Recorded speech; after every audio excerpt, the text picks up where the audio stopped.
How to create anime characters in Leonardo AI. Hi guys, in this video I'm going to show you step by step that how you can create anime characters in Leonardo AI. So let's dive in. First, open the Leonardo AI app and then it's going to bring you to this page. And here you have to choose this image generation option. And now here in the styles, you have to just click the styles option and choose anime. In this list, you'll find it on the top or maybe somewhere else. You just have to scroll through and find the anime option. And once you find it, just go back. And then you can add elements or you can choose any standard options over here according to your preference. And then you have to type a prompt.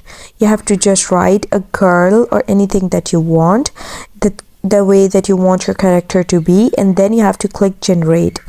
And then it's just going to generate the anime character for you. You have to just wait and be patient at this step.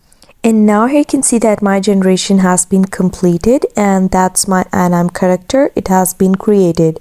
And that's the process that you can follow to do so. I hope you found the process easy and liked my video. And if you did, please don't forget to like and subscribe my channel. Thank you very much. See you again.